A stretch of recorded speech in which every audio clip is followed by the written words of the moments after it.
It was at this moment Jackson knew. He fucked up.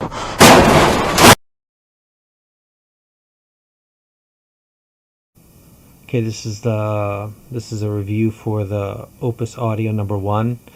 This is a rare version. This is the CNC, I think that's what they say, aluminum chassis ones. The regular Opus one was mostly released in ABS plastic, and this is an aluminum frame. It's stout. It's nice. It's beautiful. It's absolutely beautiful. I just checked Amazon, and the Opus One original version is going for about $400, which is a steal. This one is still going for $8.99, which is double that price. And then they've got the new one, which is going for $15. In Japan, this one was on earphones, and it was touted as a limited, only 50 available in Japan, and it was the equivalent of 1,500 last week. So these are not common, the one that I've got right here, and the op amps in it are different. So the advertising campaign for this item was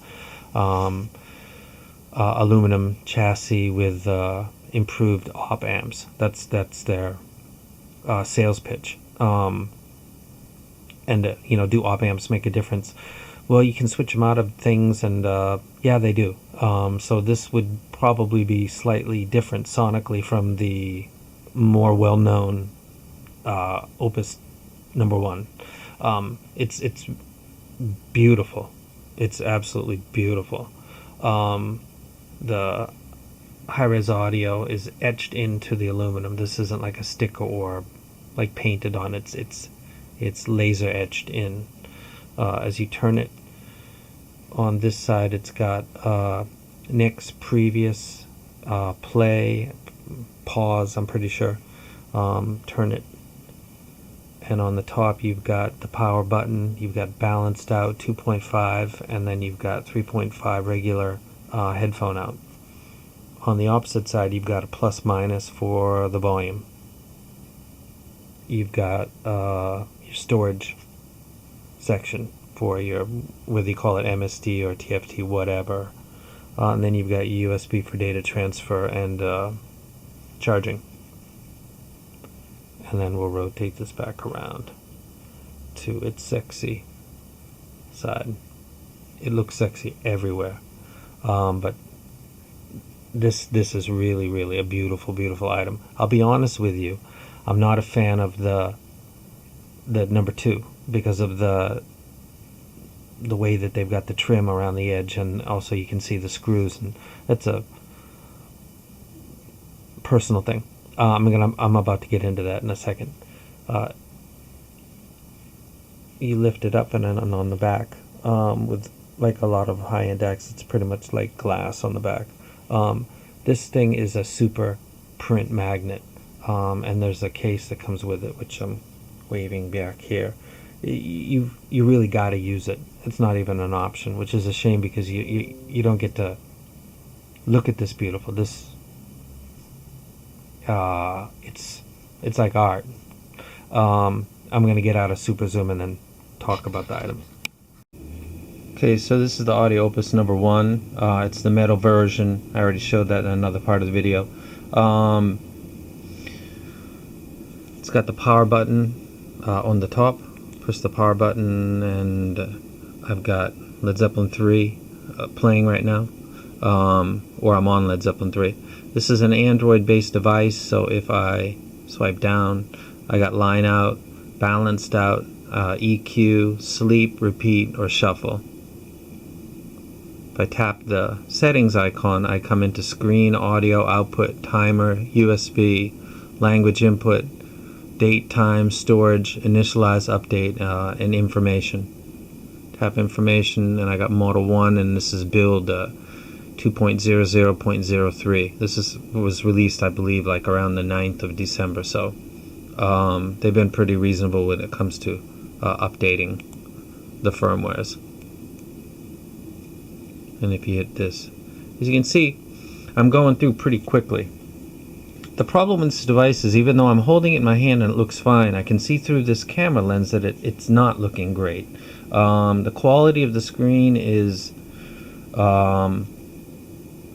not great. However, when it's in your hand and you're using it, you don't seem to notice that at all. In fact, I was kind of surprised that this looked as good as it did, because the people that take pictures of it run into the same problem, and that is it looks like it's got a really bad screen.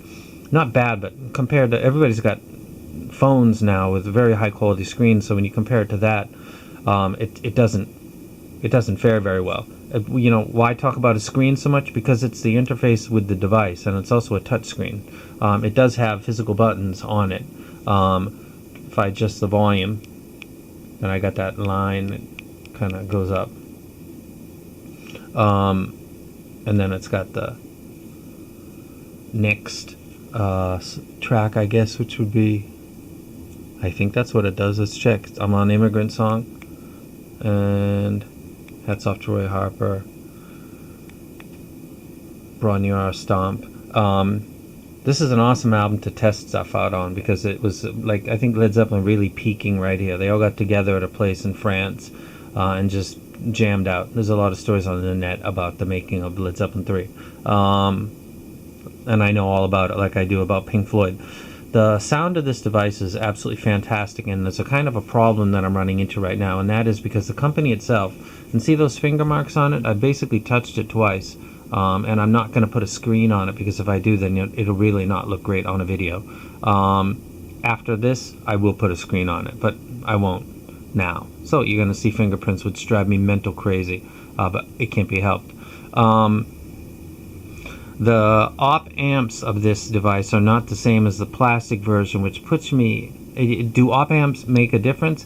Man, there's a thread on Headfi, I believe, for people that roll op amps, and there's people who use sound cards, there's people who use amps, and portable and also home, and they use the particular one that they use because they can switch the op amps, and because they believe that they have sonic properties that are unique to each one, which would be more likely than cables making a difference. And all my cables are custom, but I do it because I like the quality, the look, and it won't be the weak link in the chain. Having a mass-produced cable that came stock isn't going to interfere with my audio joy. So if I get something custom made, the chances that it was done better are higher. So I pay for that.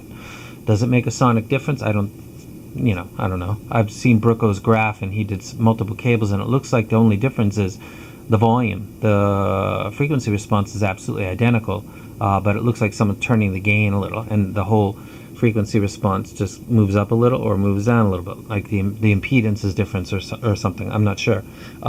So do op amps make a difference? Entire communities are built around the fact that they think it does. And if this contains op amps that are not the same as the original Opus 1, and the advertising from Opus that claims that it has better sound because of the different op amps, then it's a different device slightly than the regular Opus 1. So comparing it or including it, it's a little bit of an oddity here. It's not like they gave it another number so that it could have another tag on Headfi, and you could give it its own one review, and other people.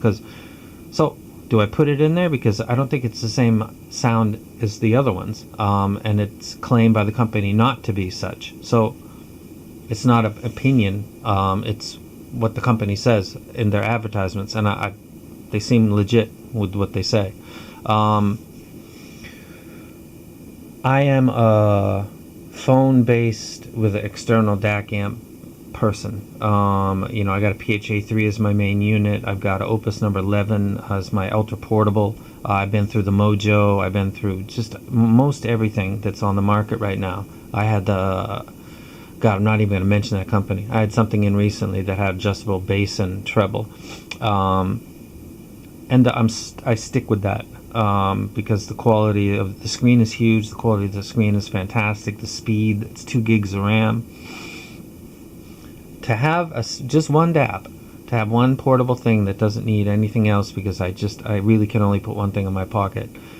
I chose this one. I chose it for a few different reasons. One is its uniqueness. Two is because I actually had a chance to hear it and compare it with some things. And people were alluding to its, ability to retrieve detail and present a stage that was huge, on par with top of the line items. And what is hype and what is real is very hard to get. It turned out that it was like the Mojo was, mostly real, and hype is just like the additional frosting on the cake. This is a really impressive item. The EQ, let me see if I can get in here. God, I hate the fact that screen has fingerprints, but there's nothing I can do about it. If I go into this and I go into audio and then I go into equalizer and I pick this one, I'm going to be presented with something like this, which is 10 bands, 31.5 up to 16. And if I touch it, I can increase it. It's pretty neat, actually. I like I'm going to actually turn it off and then turn it back on, because the startup screen is pretty cool. And I don't know if any of this is going to be caught on video, because the last time I did a video with this, it didn't even show the startup screen. So let's see if this does it. Now, I used to do theme mods with the X5, and this is not the same structure, because the length of the startup and the quality of it is on a higher level than the structure of like the X5 or the Soundaware Esters, or I know how those are built. Those are basically images and like GIFs, pretty much. And starts up like this. Talking about the treble and the bass and the mids of a device is it's difficult. DACs are not supposed to have too much of an influence. However, they do sound different. I think that the ES sounds different, and I'm not getting rid of my PHA3. This has fantastic detail retrieval. This is notably superior to the i5, which I had. In its, the speed of its navigation for me to be able to go and do stuff is much easier and faster than it was, and it's slightly bigger font than it was with the i5 by Canon. Though they were a fantastic company to deal with, the device itself was not as impressive as this one. Stage is what really gets me with this thing. This has this makes everything sound like it has a huge stage.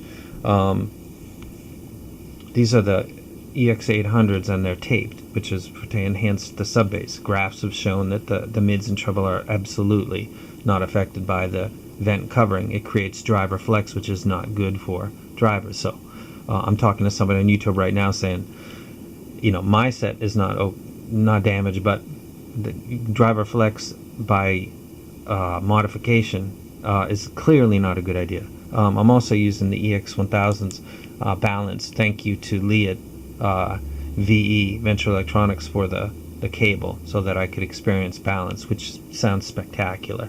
Songs that I listen to typically, like Pink Floyd, On the Run. I did a video before, and I talked about how there's a audio with a woman who's talking about if you touch the screen you'll get, so it's a FLAC, path name, composer, genre. Let me go back. Led Zeppelin, Pink Floyd. That's not the correct one. Okay. Dark Side of the Moon, On the Run. Okay, there's a part in this song that I use, and it's the woman who's announcing the arrival and departures, and it is a sonic rally pole, and I've had people say I'm going to go check that out, and they never came back and said anything, because it is you can hear what she's saying, or you can't, and that exists in the late bass all the way to the early treble. It's a woman's voice and it's over PA, so it's occupying a pretty broad band of frequencies. And you can catch little bits of it. You can catch, about the beginning half, and then the last half you can't catch anything of it all. Or you can catch all of it. And that's got a lot to do with the drivers, but it's also got to do with, because I always use this same when I'm, checking devices, because these are where the sound influence really, really is enforced. The final stage, when it hits the driver and then goes to your ear, whatever these are doing is really going to color whatever this does. So you got to always use the same drivers when you're comparing stuff, and I'm sure people do, but I'm doing that. So when I listen to this in balance, and I listen to this taped, I've listened to the other stuff also. I listened to the KNI5, I listened to the FiO, X2, or what that one that I had recently, the PHA3, the Mojo, and listened to that woman in On the Run make her boarding passport gate announcements, and noted the difference in the how much I could hear. I can hear it very well on this device. It's not bass light, it's not treble enhanced. It sounds mid forward slightly. And I was listening to a Led Zeppelin 3 song, and That's the Way, and there's two versions. One's called the rough cut, and one's called, and for the beginning I was thinking, this sounds way in my face. And then the next thing was, see if I can get in there. And then the next thing was, Led Zeppelin 3. So I was not aware at the time. So it says right here, rough mix. I didn't know that at the time, and I was thinking, what is that? And then boom, everything was smoothed out. The original real version of That's the Way. But the rough version, it sounded rough. This is fantastic with detail. Is this worth the asking price? Now remember, this is double almost what the plastic one is, because it's uncommon. The plastic one is being bundled with lots of items and totaling for. No, I don't think you would want to pay double just to get metal and different op amps. I would myself. I would pay double for that, because I don't want to have the same thing everybody else has. And if somebody says, also I wanted metal, and if somebody says, the sound has been improved because we use op amps, and I have friends that are in bass, and they use tube amps and they use other amps, and they say, I like this one because I switch out the op amps, and I become accustomed to believing that that's probably got some sonic effect. So if they say that this one's better than the other one, then I want to buy that one. But the problem that I'm falling into is if you're wanting to buy the plastic one, the original Opus one, and you listen to what I say about the stage and the detail retrieval, am I talking about the same device that you're looking to buy? I don't know. According to the company, maybe not. So what the hell is the value of this video? You know what I'm saying? If you're thinking that, so am I, as I'm doing this right now, I'm thinking to myself, who is this for? I guess this would be for the people that are interested in the metal one. If you want to buy the metal one, I can tell you that it sounds fantastic. The screen is better in hand than it is in video or on picture. And other items are priced around the same or more, and I don't note any difference or improvement sonic-wise. This is really, beyond this, we're getting into kind of placebo and enjoy your hobby level stuff. I wouldn't claim, AK's got this velvet thing that they say is in their thing. I think that's like pretty close to a DSP, if not. And I also never hear it when I listen to AK DAPs. And it's not because they're expensive, because they couldn't make that device if people didn't pay for it, because that's the way the consumer market works. So I'm not going to complain because AK has expensive stuff. People pay for it, so hey, make it. But the velvet thing that they say that they've got that enhances the sound quality, I've never heard that. I don't buy that. I think that's a sales pitch. Would I pick this over an AK? You damn right I would. I did, actually. I paid for this. I didn't pay the regular price, and I got a deal, but I paid hundreds of dollars. So I didn't get the deal that you might think I did. And I could undo that if I wanted to, but I wouldn't, because it's fantastic. It's really nice. It's absolutely beautiful. I wish it was not such a print magnet, but you know, oh well.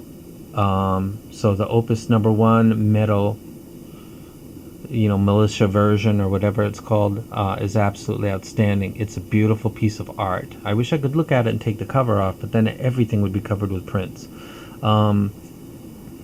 If you put the laminated thing on top and you got it in hand, then the prints will be much less prominent. But I wanted to do a video without having another layer between the screen and the lens, so I opted not to use that. So when you see the prints, you usually don't in my videos, or you do and I freak because I can't stand them, and I highlight them. I'm like, look at that's crap.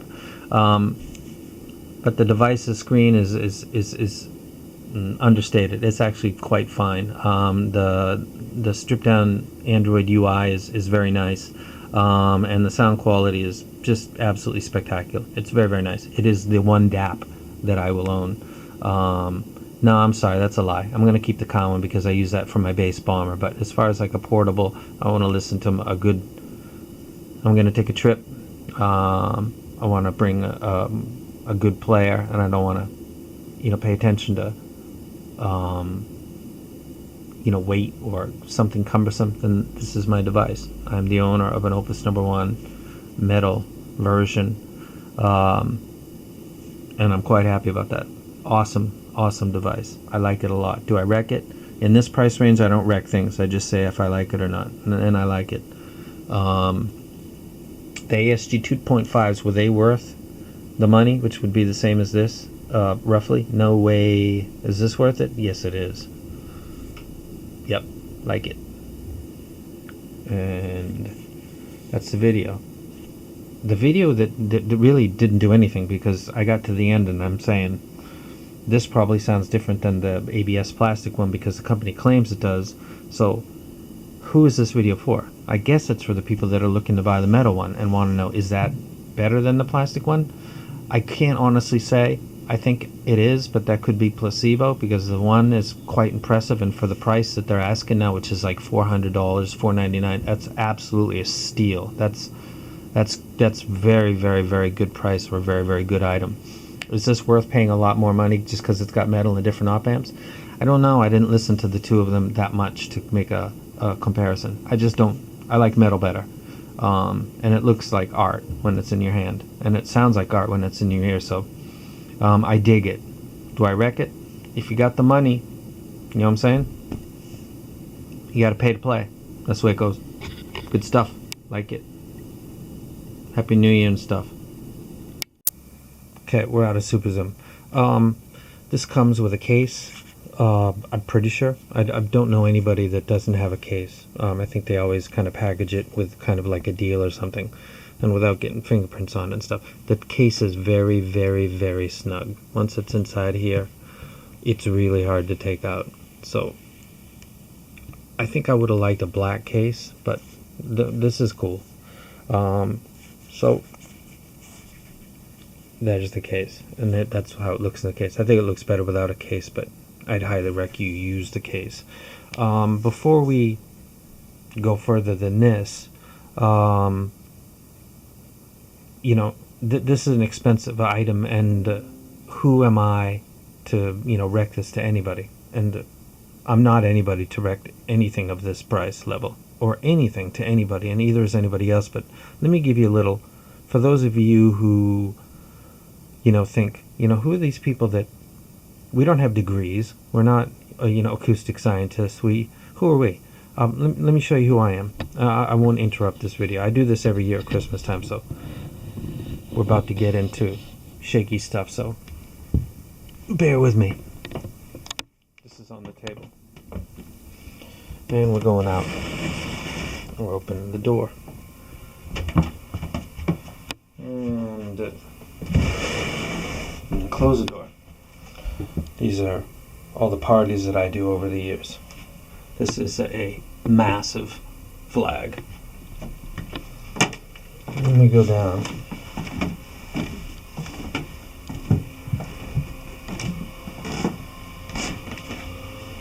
And I got a rope thing here, so let me keeps people from coming in.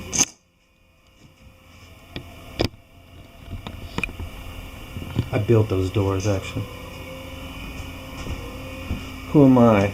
I'm a guy that has parties with cotton candy machines. It scares the crap out of kids. We have kickball games, Christmas. That's a prime rib. Yeah, it's Christmas. That's prime rib that I cooked and we cut it. Oh, that's it. Right there. That's 18 pounds of the high level stuff. Halloween, of course. And then we got like another Christmas, which was a different design. You hear that humming sound? That's basically like 5 vacuum cleaners outside my place. Let me get out of here.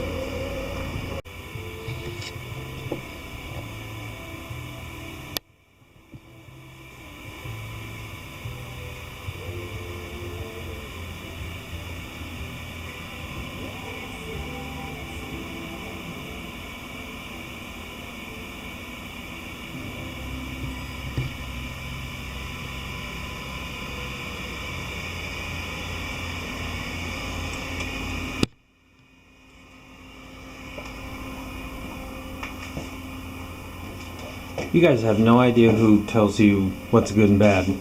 I figured I'd show you the kind of effort that I put into, doing Christmas and stuff. I don't do anything a little bit, or kind of, at all. So, that's something to keep in mind.